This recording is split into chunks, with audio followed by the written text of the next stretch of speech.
Dear student, I am Dr. Prakash Mungli, Professor of Biochemistry. So in this lecture series on special products from amino acids, so I will be going over serotonin, melatonin and niacin.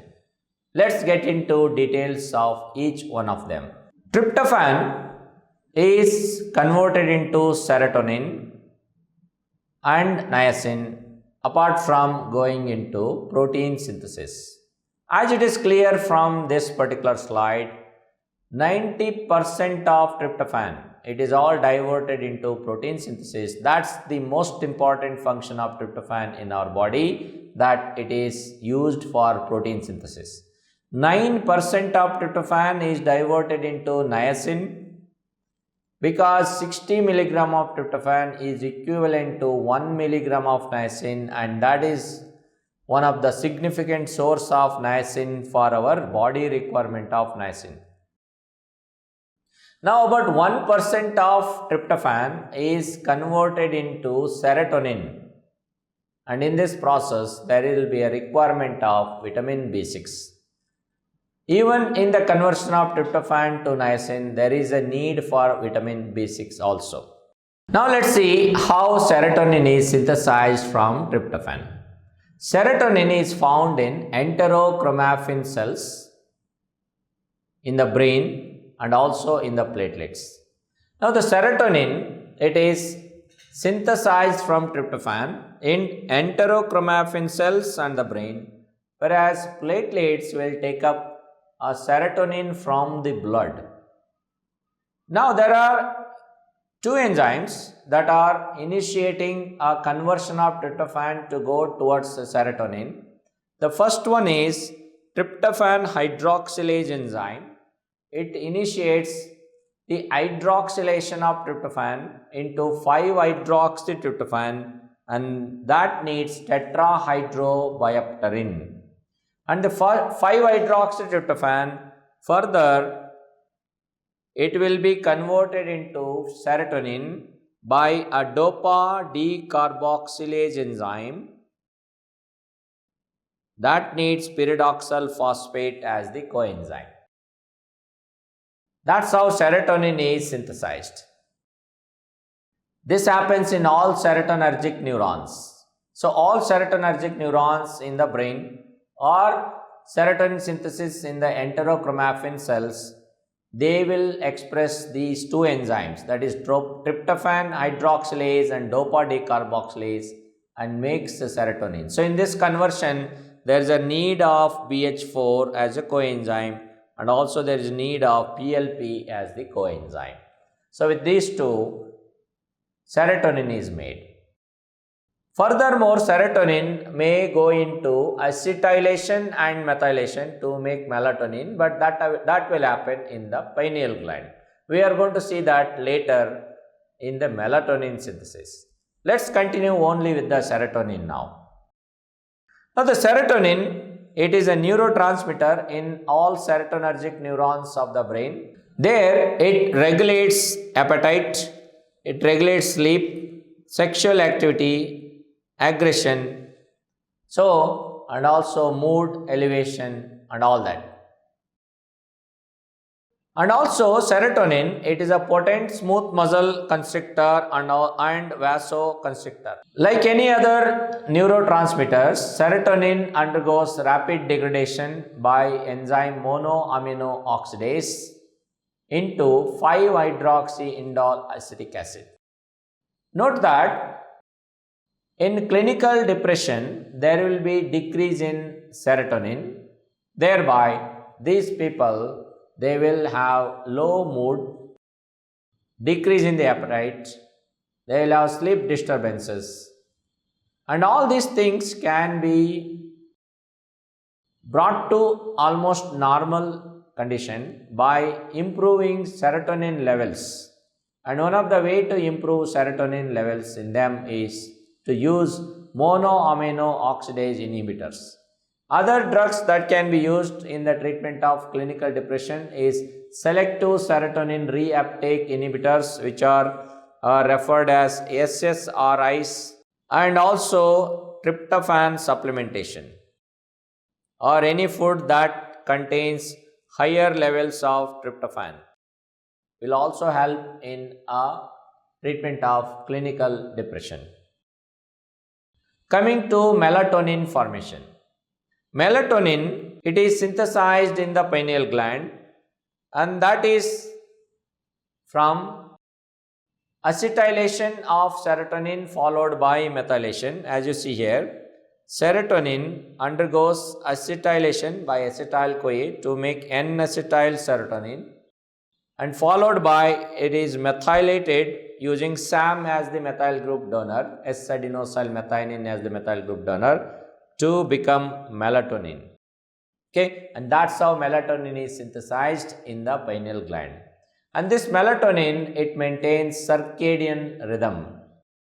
And note that exposure to blue light or exposure to bright light is known to decrease melatonin synthesis in the pineal gland, thereby disturbances in circadian rhythm, that is sleep and wake cycle. And also note that melatonin has an inhibitory effect on gonads, and it blocks the action of melanocyte stimulating hormone and adrenocorticotropin. Now coming to niacin. Tryptophan is converted to kynurenine towards niacin formation. So let me write down that here. So out of total tryptophan, 9% of the tryptophan is diverted into niacin formation. So some of the intermediates here is tryptophan into kynurenine and kynurenine into quinolinate and quinolinate will go into niacin. Okay, so tryptophan into kynurenine, kynurenine to quinolinate, and quinolinate to nicotinamide adenine dinucleotide. So in all this conversion, there is a requirement of riboflavin, requirement of pyridoxal phosphate, and also requirement of iron. So deficiency of these molecules can lead to decreased formation of niacin. Let me show that to you here in this slide, where tryptophan going into kynurenine, kynurenine into quinolinate, and during that process there is a need of vitamin B6, vitamin B2, and also NADPH plus H plus molecules, and overall quinolinic acid later it will be converted into nicotinamide adenine dinucleotide, and that is what is a niacin. Niacin is a nicotinic acid. So this nicotinic acid, upon addition of base and sugar, that is adenosine, it become nicotinamide adenine dinucleotide or nicotinamide adenine dinucleotide phosphate. So this is how our tryptophan is converted into niacin. So one of the points that I would like to bring here is in the conversion of kynurenine into quinolinate, there is a need of pyridoxal phosphate, as we have seen earlier, like PLP is required there. So if there is a deficiency of pyridoxal phosphate, that will lead to decrease in the conversion of kynurenine into quinolinate, thereby decrease in niacin formation. That's one thing. And the other thing is this kynurenine will increase, and this kynurenine will be diverted into xanthurenate formation. And this xanthurenate will be excreted in the urine. So urinary xanthurenate levels will be elevated. So the presence of increased amount of urinary xanthurenate levels in the urine is an indirect indication of deficiency of pyridoxal phosphate in that person. So pyridoxine deficiency can be detected by measuring xanthurenate levels in the urine, because the conversion of kynurenine into quinolinate done by enzyme kynureninase enzyme. That's the name of the enzyme which converts kynurenine into quinolinate. That enzyme activity will be decreased, So thereby kynurenine is diverted into xanthurenate, which will be elevated in the urine sample. Now let's move on to see malignant carcinoid condition, which is also referred as argentaphinoma or carcinoid syndrome. So the carcinoid syndrome is because of a diffuse neuroendocrine tumors in the gastrointestinal tract, which will increase a synthesis of serotonin, which are diverted from tryptophan. So there can be foregut tumors, midgut tumors and hindgut tumors.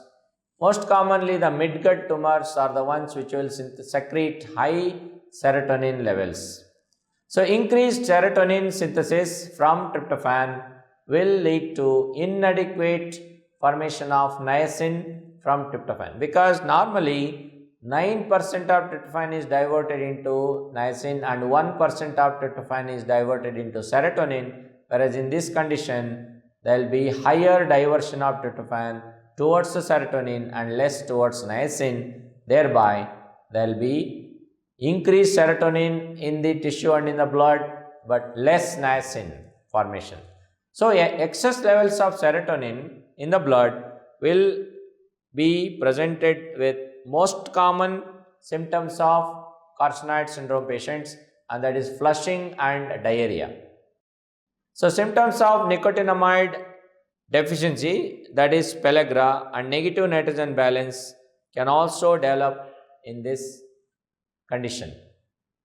So measuring urinary 5-hydroxyindole acetic acid is frequently used as the parameter for the diagnosis of carcinoid syndrome. So this is all about special products that are coming from amino acids, that is serotonin, melatonin and niacin. Thank you.